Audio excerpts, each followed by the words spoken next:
Oke, selamat sore semuanya, Moms and Dad, atau semua Prativian, dimanapun Anda semua berada ya.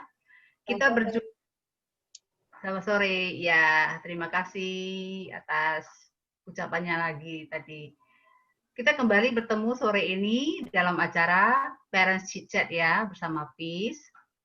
Hari ini kita akan chat tentang topik bagaimana cara membantu anak mengembangkan social skills dan berteman.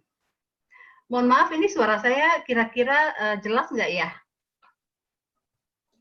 Jelas, Miss. Oke, sip. Thank you. Oke, presenter kita untuk acara hari ini adalah Miss Amabel Vanalisa, Master of Art in Inclusion Education, dan kemudian Miss Nur Fitriani Jaafara, Bachelor of Science in Psychology. Mereka berdua adalah fasilitator di Social Club.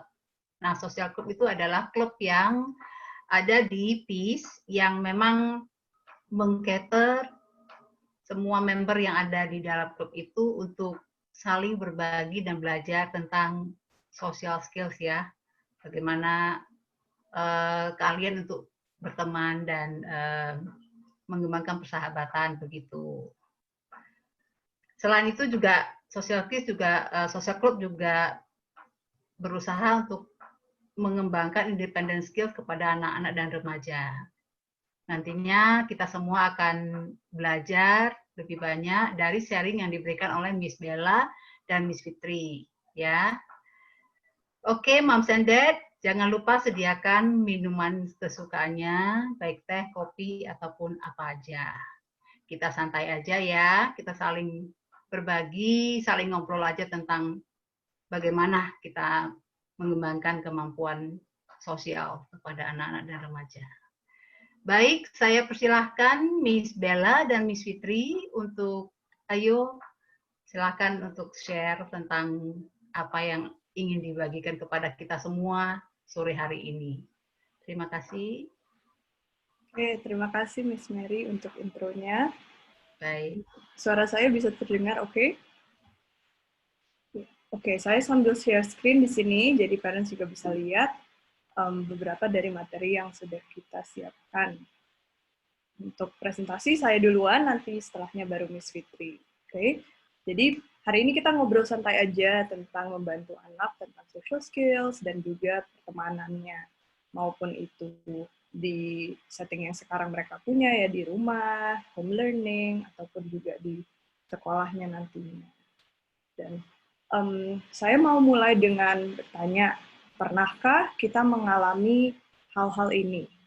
Salah satunya konflik atau argumen dengan keluarga atau dalam pertemanan kita. Atau pernah nggak awkward silence, ya? Ada nggak krik-krik gitu, bingung mau ngomong apa, atau mungkin juga topiknya habis, ya, bingung setelah itu melanjutkannya bagaimana, atau merasa kita tidak didengar atau dipotong saat berbicara.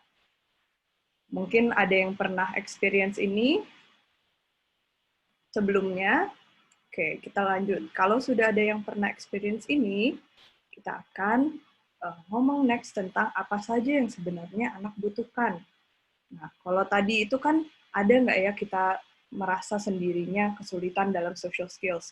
Pastinya pernah ada ya, karena anak aja kadang-kadang merasa awkward atau canggung. Nah, kalau dilihat anak itu sebenarnya butuh apa sih? Di sini ada beberapa ya, ada love, kasih sayang, pelukan, senyuman, kesempatan untuk bermain, yang mendengar kata yang sangat membangun untuk yang menyemangati mereka atau dipercayai. Mereka juga butuh have fun dan perlu teman untuk bermain. Perlu didengarkan dan pastinya dihormati ya. Kadang-kadang ada anak yang tidak diberikan kesempatan untuk didengarkan. Itu juga sebenarnya sangat penting untuk kita omongi hari ini. Oke. Sebenarnya apa aja sih social skills yang diajarkan di sekolah? Kalau dari 12 hal ini, yang kita lihat, ya pertama, listening with whole body. Benar nggak sih di sekolah benar-benar diajarkan whole body listening, artinya mendengarkan dengan seluruh tubuh ya. Mendengarkan dengan mata kita, eye contact, mendengarkan dengan telinga pastinya, dan juga tubuh kita. Jadi kalau mendengarkan bukannya lagi ngambil barang atau apa gitu ya. Mungkin lagi gadget, lagi replying message, atau lagi membalas WA gitu ya. Tapi iya saya mendengarkan, tapi badannya di mana gitu kan. Jadi itu artinya tidak whole body listening gitu. Nah ini kita encourage untuk sebenarnya benar-benar di pay attention di rumah atau di lingkungan yang sekarang kita pergi gitu ya. Seberapa banyak sih sebenarnya anak-anak itu whole body listening? Dan ini sesuatu yang juga sebagai orang tua anak juga bisa belajar ya atau imitate. Gitu.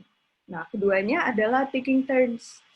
Jadi taking turns itu pastinya di setting manapun publik yang kita pergi, misalnya kalau kita pergi ke sinema, ya atau kita pergi ke restoran, pasti ada taking turns atau waiting itu ya. Jadi sebenarnya ini skill-skill yang sangat dibutuhkan setiap harinya, seperti personal space juga.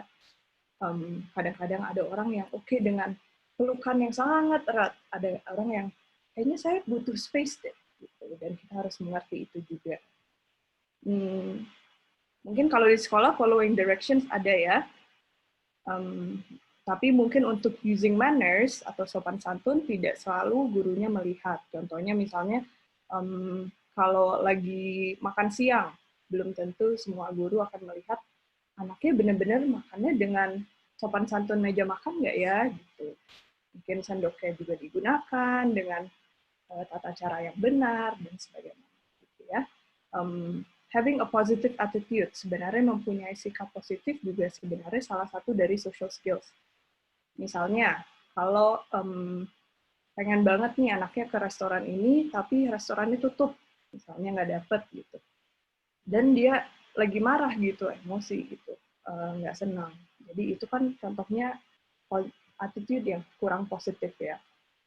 Jadi kita encourage mereka untuk terus punya positive attitude. Misalnya, kita coba lagi besok ya, atau yuk kita coba restoran yang kamu pengen yang kemarinnya apa sebelumnya. Bisa coba itu sebenarnya koneksi dengan being flexible ya, nomor 12. Gitu. Sorry, tadi personal space sepertinya ada 2 di sini saya taruh. Hygiene dan table manner itu juga penting, kayak seperti tadi di nomor 5, manners itu bisa banyak hal ya. Manners misalnya kalau ketemu tamu daripada parents kita, dari orang tua kita, atau anak-anak kan pasti harusnya ada greeting ya, ada saying hello, mungkin tanya nama, tanya umur gitu ya. Jadi itu juga part of the manners, ya bagian dari sopan santun. Nah ini hanya beberapa hal yang kita ngerasa perlu banget anak-anak itu belajar, tapi belum tentu diajarkan di sekolah. Nanti sambil sharing thought ya, parents gimana ngerasanya, apa benar statement saya tadi, atau mungkin ada beberapa sekolah yang memberikan guidance ini, tapi masih kurang dalam beberapa hal, boleh juga ditanyakan nanti. Oke, kita move on kepada next slide-nya. Jadi apa yang kita lakukan di social group, yang tadi setting inklusif tadi adalah sebenarnya kita membuat apa yang abstrak menjadi konkret. Nah, ini saya ada contoh ilustrasi. Misalnya, kalau di matematika itu 3 tambah 2 sama dengan 5. Tapi kadang-kadang kan anak-anak belum tahu ya, 3 tambah 2 itu kayak gimana. Nah, cara membuat konkretnya adalah disiapkan. Misalnya 3 apel, 2 apel, ya. Lalu digabungkan, coba dihitung. 1, 2, 3, 4, 5. Gitu. Jadi itu akan membantu anak-anak juga tahu, oke, ini maksudnya itu tadi yang 3 tambah 2 itu 5 apel ini. Gitu. Itu akan sangat membantu saat kita membuat social skills juga dijadikan konkret. Contohnya gimana? Misalnya ada topik kindness ya, kebaikan.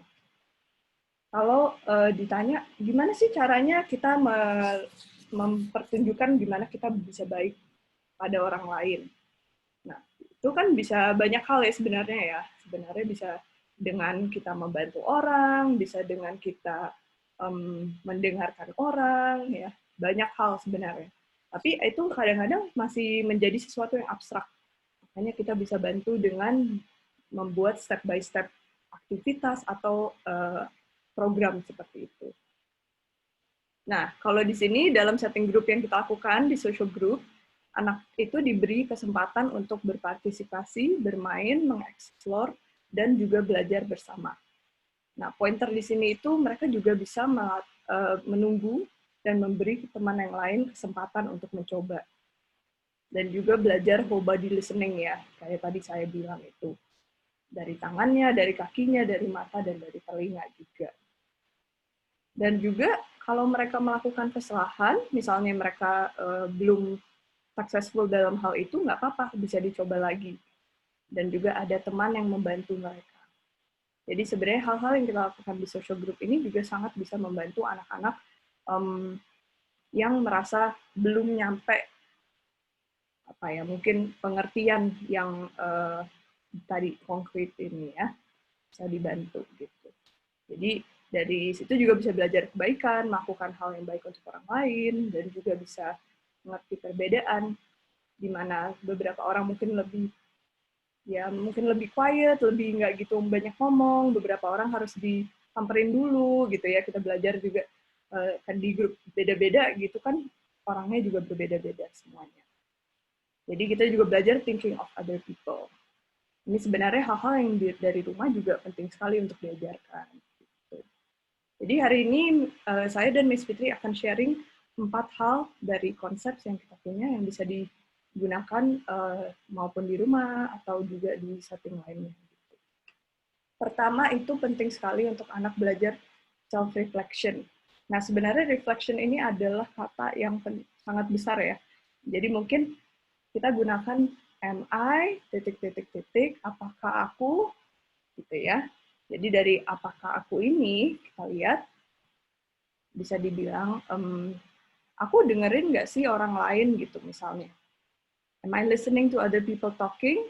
Gitu. Terus mungkin di sebelahnya ada gambar eyes, ears, body, gitu ya. Ada gambar matanya, lengannya. Kita dengerin nggak sih dengan whole body? Gitu.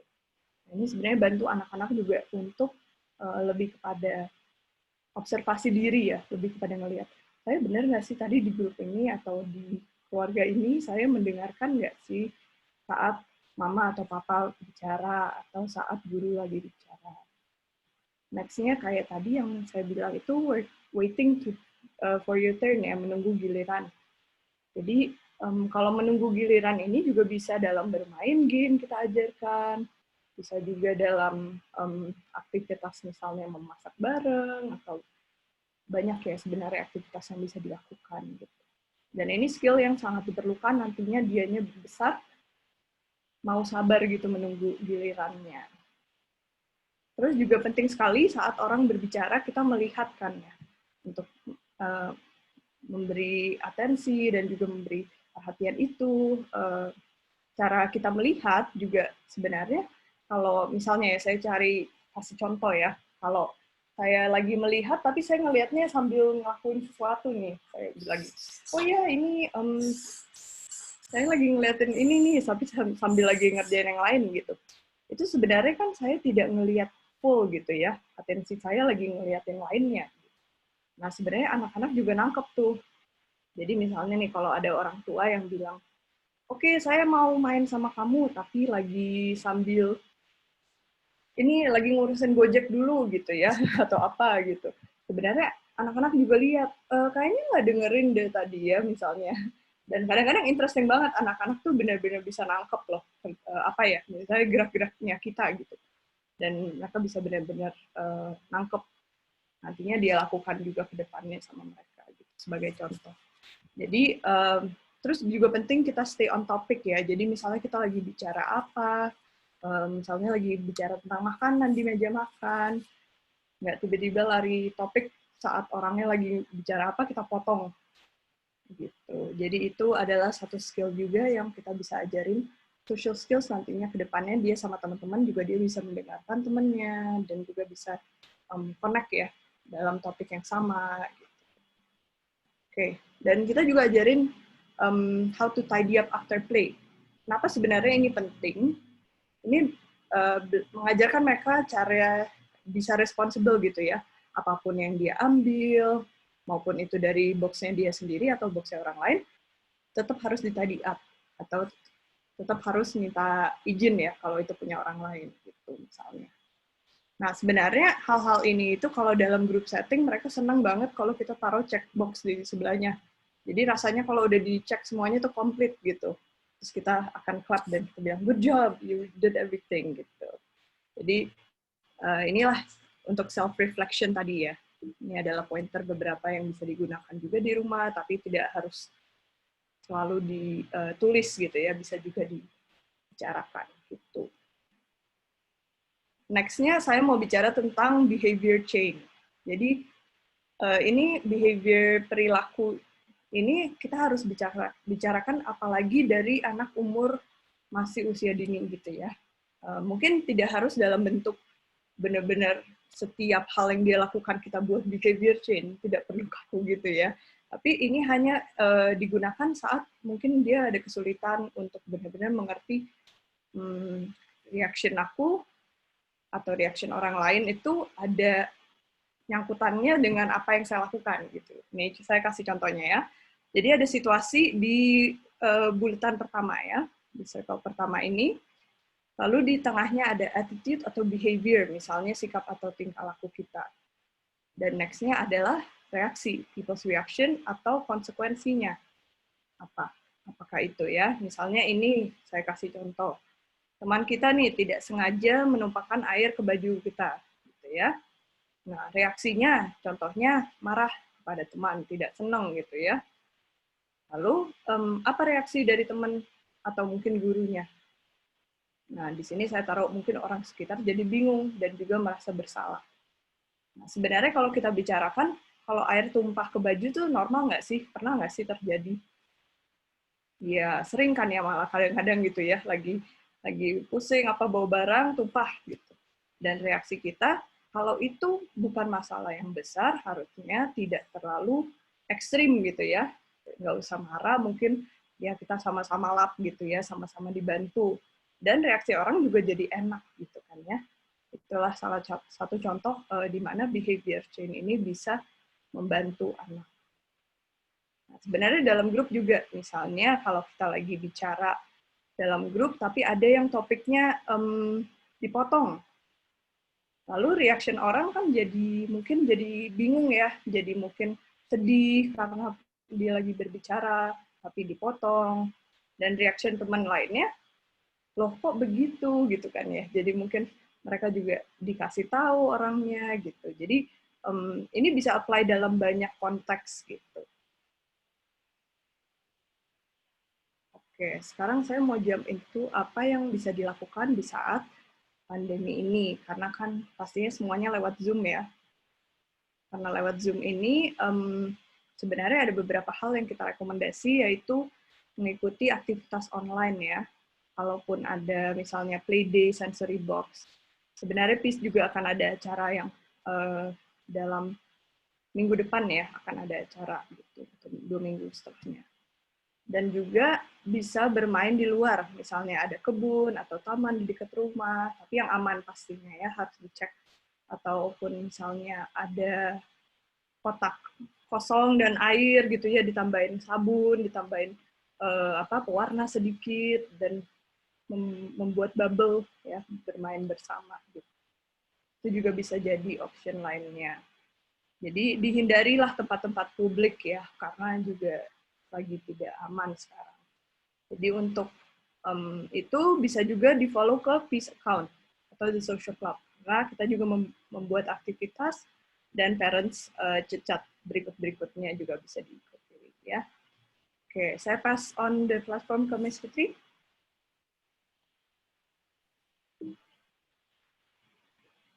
Ya, oke. Selamat sore, Moms and Dads. Nah, kan tadi Miss Bella udah menjelaskan beberapa konsep yang kita bisa ajarkan ke anak-anak. Saya sekarang akan sharing gimana sih kita bisa mengajarkan konsep-konsep tersebut, tips-tips buat Moms and Dads, apa aja yang bisa dilakukan di rumah gitu ya.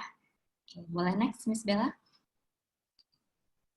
Oke, yang pertama yang penting adalah sering mengajak ngobrol anak Anda. kan tadi Miss Bella mengatakan kalau misalnya salah satu kebutuhan anak, kebutuhan emosional anak adalah mereka perlu merasa didengarkan. Jadi oleh karena itu mereka perlu mengalami itu dari rumah dulu gitu. Jadi sebelum mereka bisa punya rasa percaya diri untuk ngajak ngobrol orang di luar, ngajak ngobrol teman-teman di sekolah, mereka perlu merasakannya di rumah dulu dengan orang tua. Jadi dengan mereka merasa didengar oleh orang tua, itu juga membangun rasa percaya diri mereka. Oh, jadi aku kalau misalnya keluar rumah, aku pergi ke sekolah, aku sharing sama teman-teman, aku bakal ada yang mendengarkan aku gitu. Jadi itu membangun confidence mereka dulu. Dan itu juga mereka jadi tahu dalam percakapan apa aja sih yang bisa kita sharing, apa aja sih yang bisa kita katakan. Jadi dengan orang tua bisa menanyakan tentang pengalaman anaknya hari itu. Mungkin hari ini kamu tadi di sekolah gimana? Jadi anak tahu, oh dalam percakapan biasanya aku bisa cerita tentang kejadian sehari-hari, terus mungkin juga bisa ngobrol tentang pendapat anak, atau juga tentang interest mereka, atau juga apa hal yang mereka sukai. Gitu. Jadi itu membantu mereka tahu dalam skills dalam percakapan apa saja yang bisa mereka sharing. Nah, lalu juga baiknya orang tua juga sharing tentang diri sendiri. Jadi misalnya sharing tentang setelah anak bercerita tentang hal-hal kesukaan mereka, orang tua mungkin juga bisa sharing, oh kalau mama sukanya warna biru, karena warna biru itu seperti laut gitu. Nah, dengan mereka mendengarkan orang tua sharing, itu juga melatih skills untuk mendengarkan, jadi listening skills mereka gitu. Dan mereka juga jadi belajar untuk punya interest terhadap orang lain, ke orang lain yang sedang bercerita. Gitu. Nah, saat bercakap dengan anak, saat sedang berbicara dengan anak, itu juga bisa sekalian melatih mereka untuk bagaimana cara melanjutkan percakapan. Kan kadang-kadang anak-anak diajak ngobrol, tapi nanti mungkin mereka bingung gimana ya cara melanjutkan percakapan, aku harus ngomong apa selanjutnya. Nah, kita bisa mengajarkan mereka dengan cara mengajarkan mereka untuk bertanya. Jadi awalnya dengan kita memberi contoh, kita yang banyak tanya. Nah, pertanyaannya juga bisa kita gunakan strategi 5W1H. Dalam social club kita menggunakan contoh 5W1H ini untuk membantu anak-anak supaya mereka tahu pertanyaan apa aja sih yang bisa mereka tanyakan. Jadi mungkin pas lagi cerita tentang liburan, mereka bisa cerita tentang apa yang mereka lakukan. Jadi itu what-nya. Terus kapan mereka melakukannya, kapan mereka pergi liburan itu when-nya, dan di mana, mengapa. Nah, itu semua jadi melatih mereka untuk tahu berbagai macam pertanyaan yang mereka bisa jawab dan juga yang mereka bisa tanyakan ke orang lain. Jadi selain sebagai orang tua atau sebagai orang dewasa yang membantu anak belajar social skills, selain kita menanyakan pertanyaan, kita juga bisa encourage mereka untuk bertanya balik. Gitu. Jadi setelah mereka nanya, kita bisa ajak mereka untuk nanya, misalnya, kamu mau tahu nggak hari ini mama ngapain gitu. Atau mungkin bisa aja dengan pujian, misalnya kita bilang, mama suka deh kalau kamu nanya tentang mama gitu. Jadi ini akan membantu anak untuk tahu kalau misalnya dalam percakapan, apalagi percakapan dua arah, itu penting sekali untuk mereka juga bisa bertanya balik. Gitu. Dan dengan mengajak ngobrol anak juga bisa moms and dads bisa explore berbagai macam topik gitu. Jadi ini supaya anak bisa tahu kalau misalnya mereka kalau ngajak ngobrol orang lain, topiknya nggak harus itu doang. Jadi bisa ada banyak sekali topik yang bisa mereka bicarakan. Jadi kita bisa latih, misalnya hari ini kita ngajak ngobrol tentang animals, besoknya kita ngajak ngobrol tentang makanan favorit gitu. Jadi setiap hari mungkin topiknya bisa beda-beda. Nanti kalau misalnya mereka udah sekolah, udah pergi ketemu banyak orang, jadi mereka ada semacam kumpulan topik yang mereka punya gitu untuk mereka tanyakan ke orang-orang baru ataupun ke teman-teman mereka yang mereka ketemu sehari-hari gitu. Oke, boleh next Miss Bella? Nah, selanjutnya yang penting juga dalam social skills ini anak perlu diajarkan empati. Karena saat kita sedang berinteraksi dengan orang itu sangat penting untuk bisa mengetahui perasaan orang lain, memahami perasaan orang lain. Jadi hal ini bisa kita lakukan dengan berbagai macam cara. Gitu. Jadi misalnya bisa dengan menonton film, kita ajak ngobrol anak itu kira-kira karakternya lagi ngerasa apa ya? Dia lagi ngerasa happy atau dia lagi ngerasa sedih gitu. Dan juga penting untuk anak tahu kenapa seseorang bisa merasakan perasaan tersebut. Jadi bukan sekedar dia hanya tahu sebuah perasaan, tapi dia harus bisa mengerti penyebabnya. Jadi misalnya lagi nonton film, oh karakter itu merasa happy. Kira-kira kenapa ya dia merasa happy? Apa karena dia lagi pergi ke pantai atau dia baru dapat hadiah gitu. Jadi ini supaya dia bisa paham nggak hanya perasaan dia sendiri, tapi juga perasaan orang lain. Dia tahu kalau misalnya orang bisa merasakan berbagai perasaan dan selalu ada penyebabnya biasanya. Begitu. Nah, itu bisa dimulai juga, oh maaf Miss Bella boleh. Itu bisa dimulai dengan kita reflect perasaan anak tersebut sendiri gitu. Jadi mungkin sebelum dia memahami perasaan orang lain, kita bantu dia untuk memahami perasaan dia sendiri. Gitu. Jadi misalnya bisa aja kita dengan kita observe dia hari tadi dia sempat marah karena nggak boleh nonton YouTube. Kita bisa bilang ke anaknya, misalnya, oh mama lihat atau papa lihat tadi kamu marah karena nggak boleh nonton YouTube ya. Nah dari situ dia juga bisa tahu tentang perasaan dia sendiri dan dia tahu koneksinya sama apa penyebabnya gitu. Dan nanti dari situ baru kita bisa bantu dia untuk juga belajar memahami perasaan orang lain gitu. Jadi dia bisa tahu perasaan dia, perasaan orang lain, dan juga tahu bahwa orang memiliki perspektif yang berbeda. Jadi orang mungkin ada dia merasa senang, orang lain bisa aja karena kejadiannya yang sama merasa sedih gitu ya. Jadi dia tahu ada perbedaan perspektif itu. Ini sangat membantu dalam social skills. Oke, boleh next, Miss Bella. Nah, dan dalam mengajarkan social skills penting sekali untuk memberi feedback. Soalnya kadang-kadang anak mungkin nggak tahu apa yang sebaiknya mereka lakukan gitu kan. Dengan kita memberi feedback, apalagi feedback yang spesifik, itu mereka jadi tahu. Misalnya kita pengen anak kita bisa mendengarkan dengan baik, jadi good listener. Tapi mungkin dia nggak ngerti good listener itu maksudnya apa ya, gitu. Jadi kita bisa kasih feedbacknya yang benar-benar spesifik. Misalnya, Mama suka deh kalau misalnya pas Mama lagi cerita, kamu bisa duduk dengan tenang sambil menatap mata Mama. Mama ngerasa didengar kalau kamu melakukan itu. Nah, itu kan sangat spesifik. Jadi anak bisa tahu kalau misalnya dia kalau ada orang sedang bercerita, dia harus melakukan perilaku tersebut. Tuh.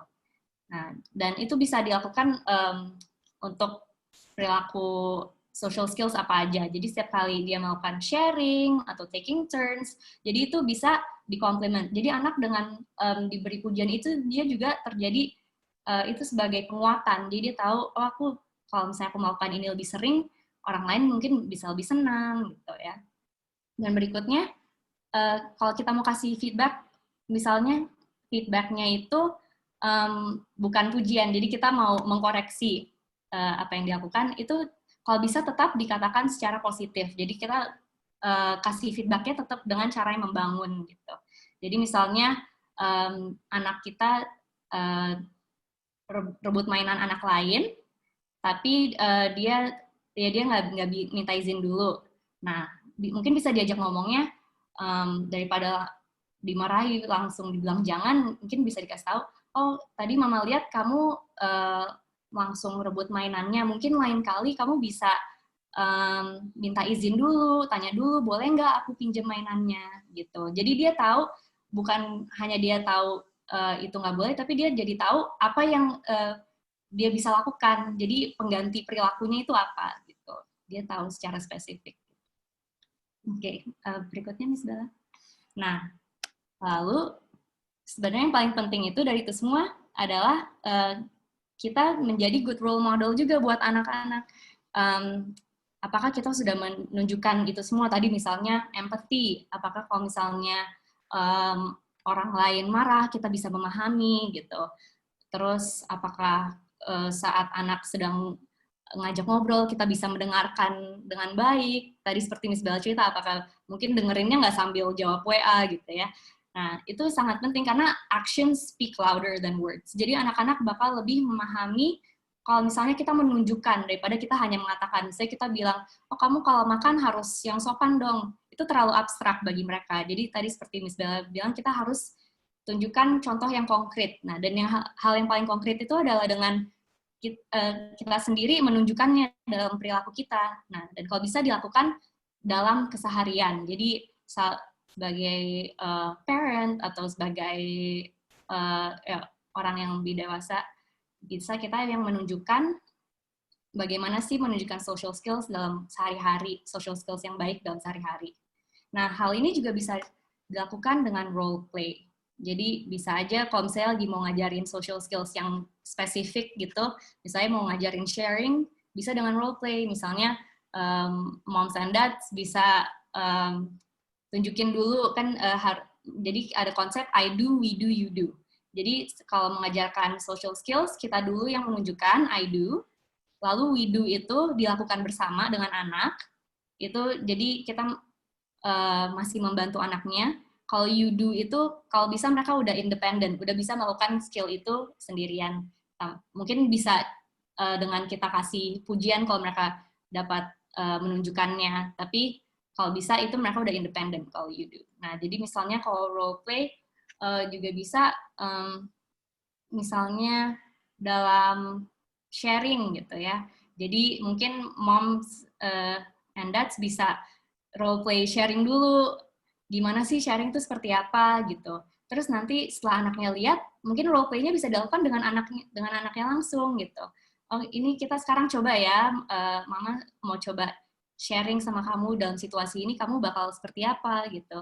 Terus nanti kalau you do, kalau bisa anaknya udah bisa sharing gitu.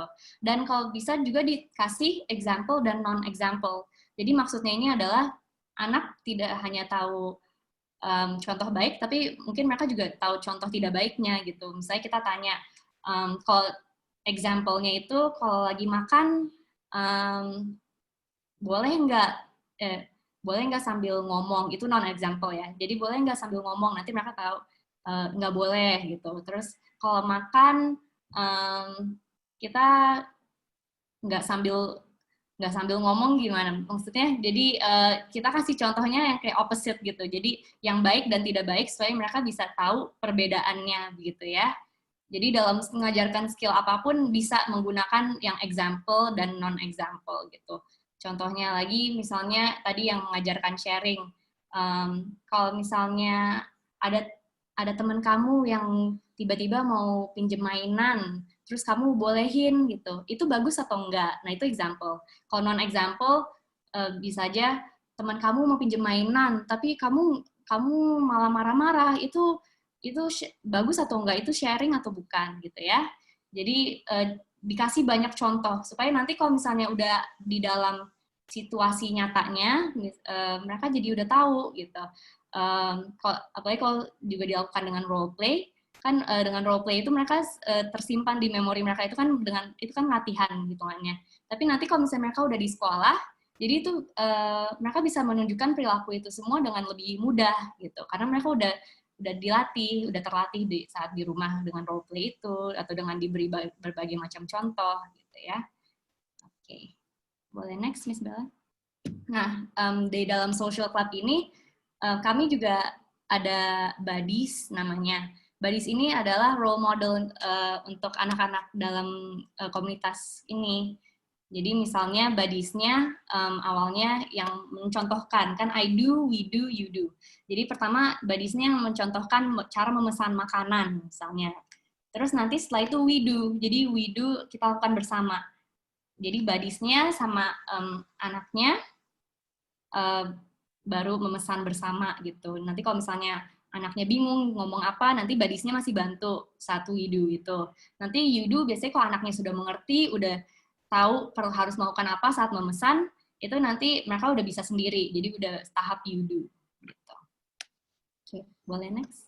Nah, juga penting kita tahu limit dari anak kita. Jadi apakah anaknya introvert atau extrovert? Karena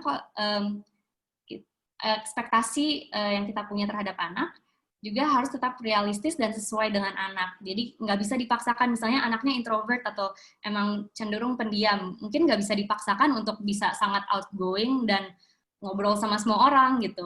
Jadi mungkin kita bisa bikin ekspektasinya lebih sesuai sama anaknya. Misalnya, oh mungkin at least anak ini bisa nyaman sama 2-3 orang gitu, bisa ngajak ngobrol 2-3 orang. Kalau emang dia lebih nyaman dengan ya yang lebih sedikit, grup kecil gitu.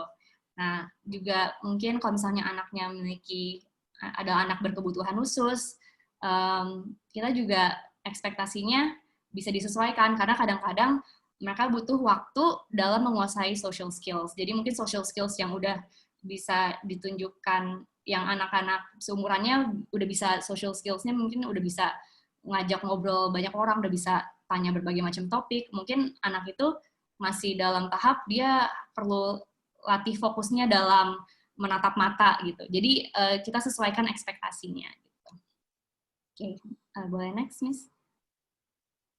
Nah, sesuaikan ekspektasi juga bisa disesuaikan dengan umur, karena pada setiap umur tahap atau milestones-nya adalah berbeda-beda. Jadi mungkin untuk umur 18 sampai 2 tahun kita belum bisa minta anaknya untuk main bareng sama temannya. Mungkin pas itu baru bisa parallel play. Jadi parallel play itu sama-sama main mainan yang sama, mungkin sama-sama main blocks, tapi nggak bareng mainnya, mungkin sebelah-sebelahan aja, tapi ya main-mainan yang sama gitu. Terus mungkin kalau mau mengajarkan feelings gitu, mungkin belum bisa di umur 18 bulan sampai 2 tahun. Nah, nanti baru pas 3 sampai 4 tahun, pas anak udah bisa lebih mengekspresikan berbagai macam emosi atau perasaan, nah itu mungkin baru bisa diajarkan tentang feeling, tentang empati gitu. Dan juga untuk cara kita mengajarkan social skills-nya juga bisa disesuaikan dengan usia anak. Jadi misalnya kalau masih umur 3 sampai 4 tahun, mungkin bisa diajarkannya dengan pretend play, jadi pakai puppet atau pakai figurin gitu. Mungkin umur segitu belum bisa dengan diajak ngobrol, dijelasin konsep social skills-nya, jadi dikasih contohnya melalui puppet gitu misalnya. Nanti lalu misalnya udah umur 7-8 tahun, udah bisa mungkin melakukan role play secara langsung gitu. Ya, dan berikutnya ya nanti juga dengan semakin besar juga pasti kebutuhan social skills-nya makin kompleks. Jadi nanti juga bisa disesuaikan. Mungkin tadi seperti yang Miss Bella katakan untuk self-reflection, mungkin kalau udah sekitar umur 11-15 tahun itu lebih bisa diaplikasikan oleh anak gitu ya. Nah, jadi ekspektasi kita juga bisa disesuaikan dengan usia anak begitu. Okay. Thank you. Jadi silakan bertanya kalau ada pertanyaan, Moms and Dads. Terima kasih ya Miss Bella, Miss Fitri atas sharingnya, luar biasa sekali. Saya sendiri juga belajar banyak ya.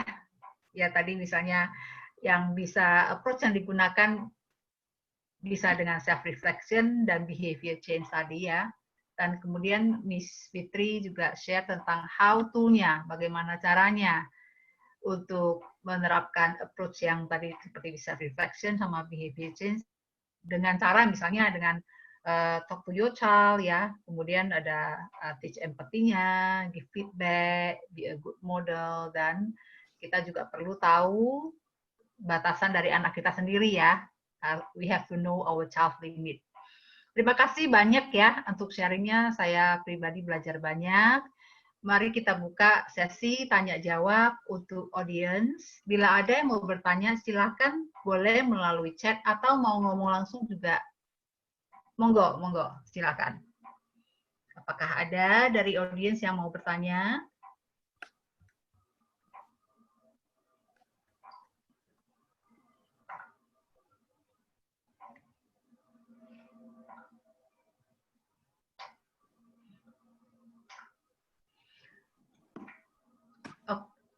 Oke, mungkin sambil nunggu misalnya ada yang belum ada yang bertanya, kita ngobrol-ngobrol dulu aja ya, Miss Bella, Miss Fitri ya. Ini yang saya lihat ini apa tuh namanya sharing yang di create ini mostly can be applied for anak dan remaja yang biasa ya. Tapi saya tahu bahwa Miss Bella sama Miss Fitri juga fasilitator di Social Club, di mana membernya juga mostly anak kebutuhan khusus ya, kebanyakan anak berkebutuhan khusus.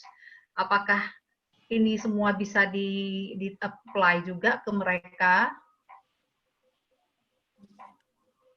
Silakan yang Miss Bella atau Miss Fitri. Oke, bisa banget Miss. Hanya saja mungkin step-nya mungkin bakal perlu lebih di breakdown gitu dan dibuat sekonkret mungkin. Tadi seperti Miss Bella bilang, kalau misalnya mengajarkan social skills kan kadang-kadang itu suka terlalu abstrak. Jadi misalnya kita mau mengajarkan manners atau sopan santun bagi anak berkebutuhan khusus, terkadang itu sangat abstrak. Maksudnya apa ya sopan santun? Nah, kita bisa benar-benar breakdown. Biasanya kalau di social club per minggunya kita breakdown topiknya. Misalnya pas lagi belajar manners, minggu ini kita belajar table manners. Kita benar-benar kasih tahu contoh-contoh table manners itu seperti apa. Misalnya kalau makan jangan sambil ngobrol gitu, atau jangan sambil jalan-jalan. Jadi kita kasih contoh-contoh yang konkret. Dan kita juga sekalian minta mereka untuk reflect juga. Apakah kamu kalau makan jalan-jalan nggak? Terus menurut kamu itu baik atau enggak gitu. Jadi benar-benar di breakdown step by step dan perlu banyak sekali harus role modelingnya itu. Jadi perlu dicontohkan langsung supaya mereka bisa langsung observe dan langsung tahu apa yang mereka perlu lakukan. Mungkin Miss Bella ada yang mau ditambahkan? Dan mengerti learning style-nya ya. Mungkin anak itu lebih kepada visual learner. Jadi beberapa step by step-nya kita bisa ada image-nya. Misalnya untuk kita pergi order makanan di restoran itu, pertama kita baca menu dulu, ada gambarnya mungkin.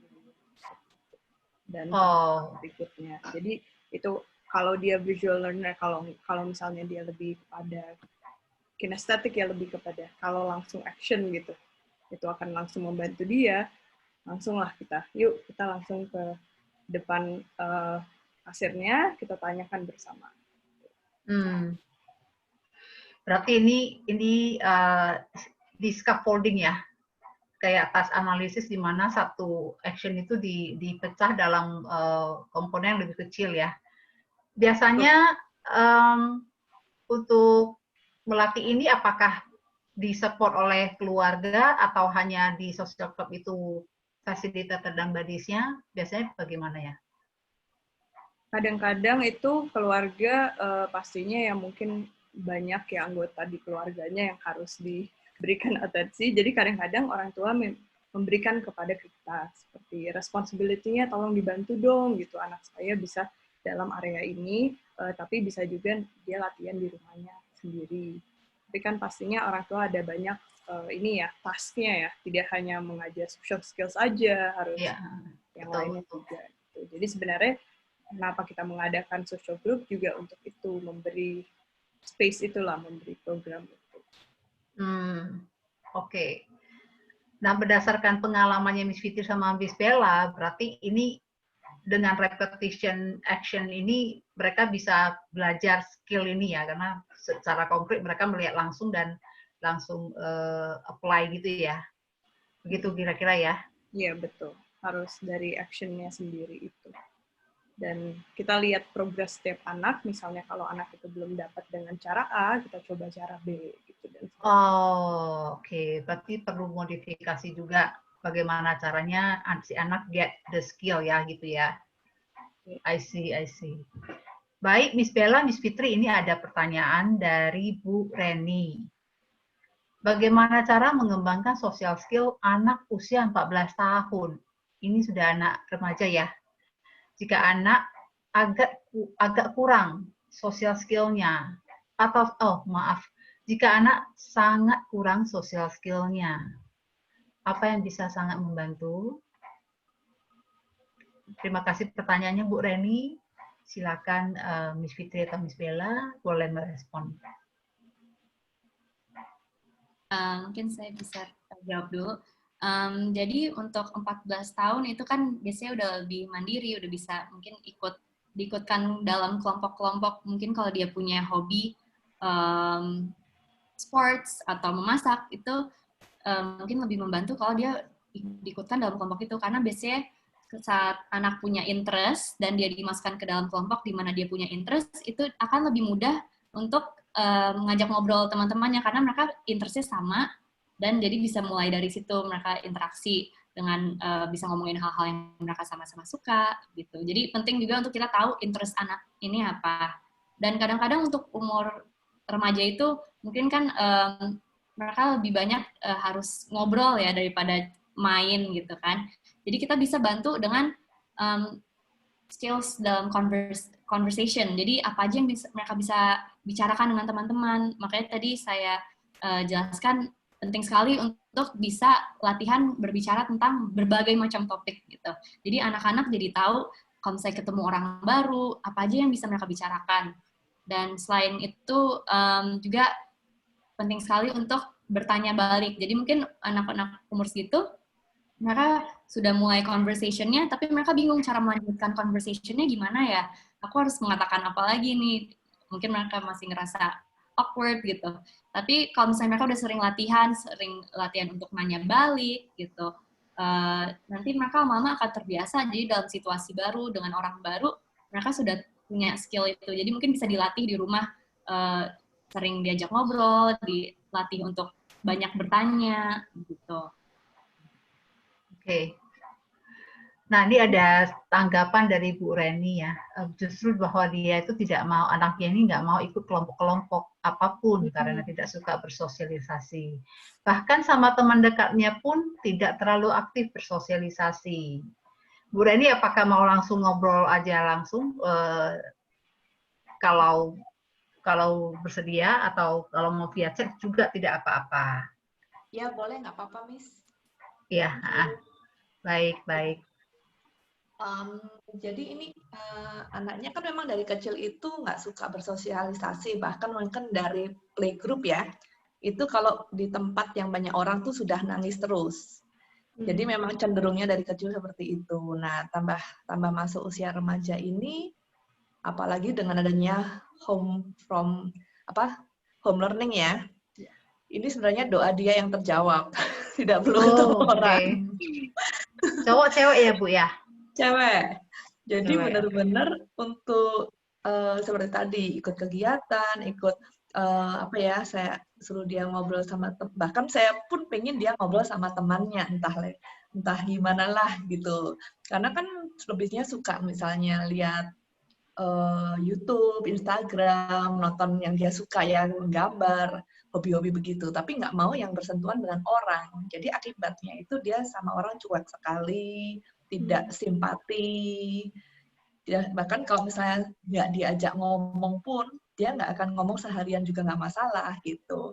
Jadi mungkin yang saya tanyakan, apa yang bisa membantu, mungkin ada trik-trik khususnya seperti itu, dan apakah kalau misalnya anak seperti ini boleh dipaksa atau sebaiknya ya sudah lebih cenderung jangan memaksa gitu.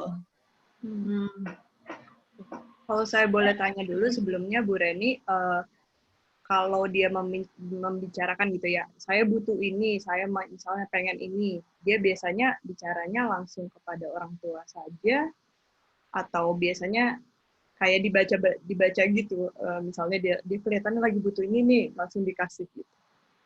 Biasanya seperti apa? Dia jarang sekali minta sesuatu sih, tapi kalau pas lagi ada kepikir gitu ya, misalnya kayak kemarin baju dia udah kekecilan gitu ya, itu akhirnya dia baru ngomong, aku mau ke mall cari baju karena kekecilan. Ya udah itu aja gitu. Tapi itu pun jarang sekali ya untuk dia minta sesuatu.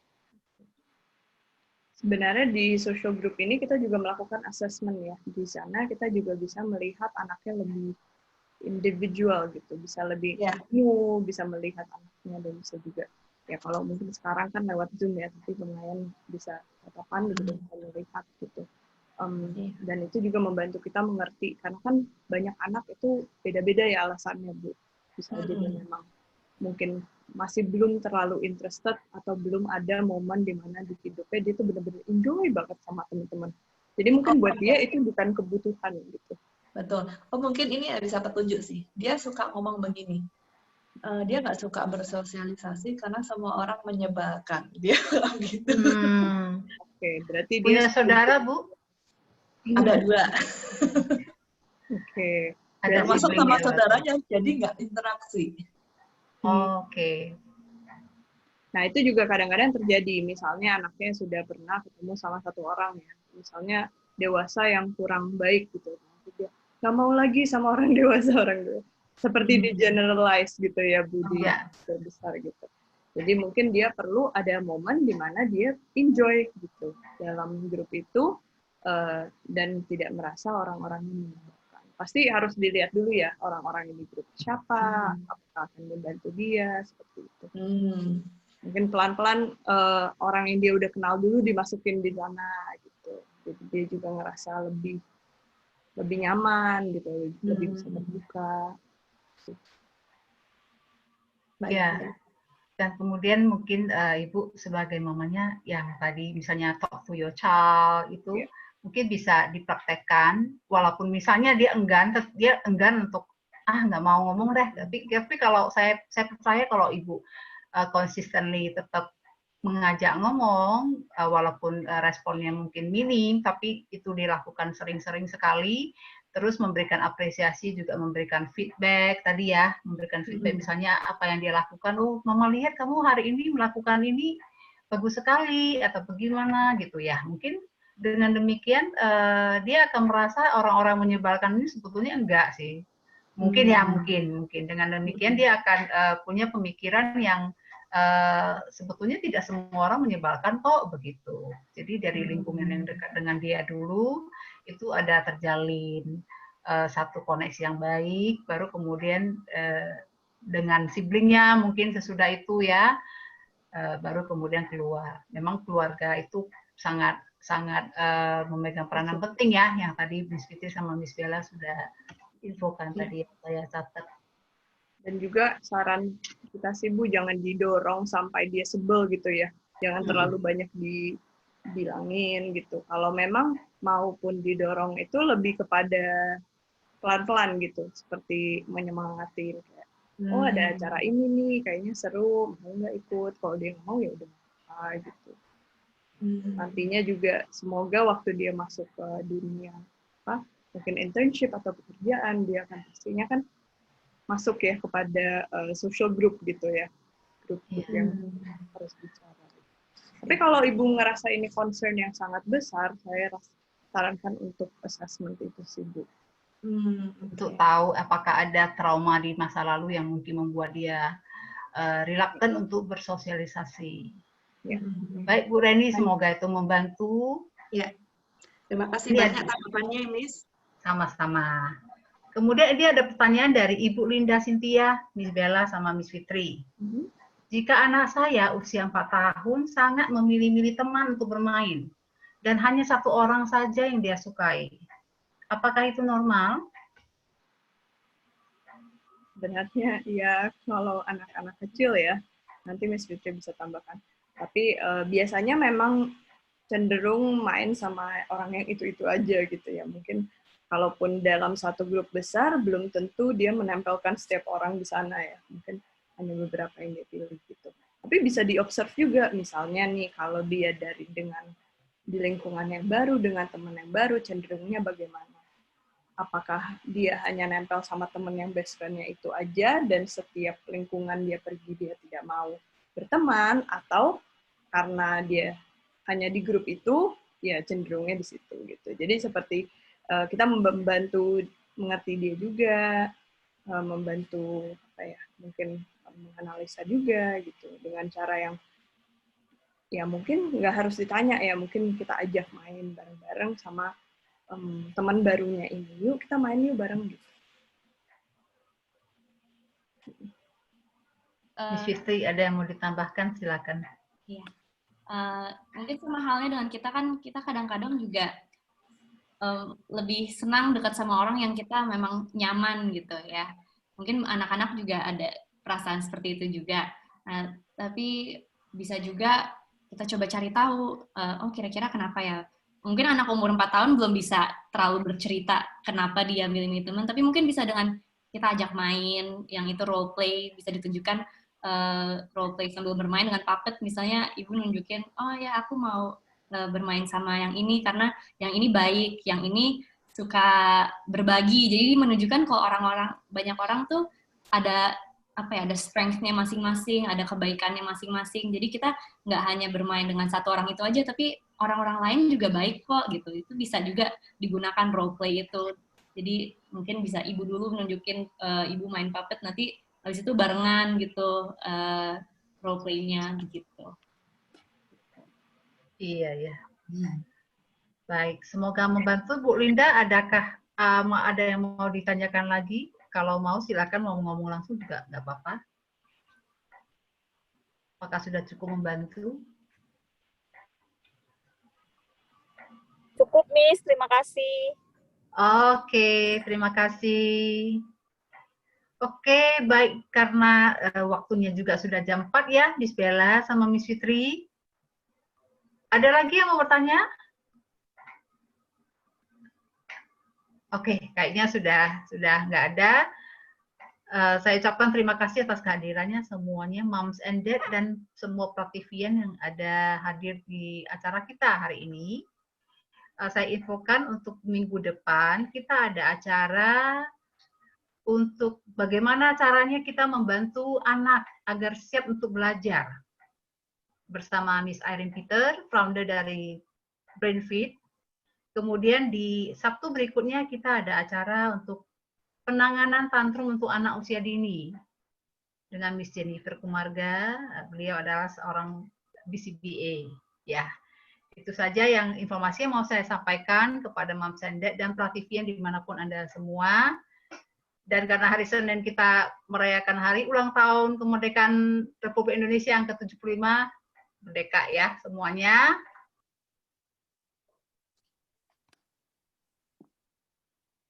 Jumpa di acara Parents Chit Chat berikutnya. Terima kasih kehadirannya. Terima kasih. Sampai jumpa. Terima kasih, Miss. Terima kasih. Ya.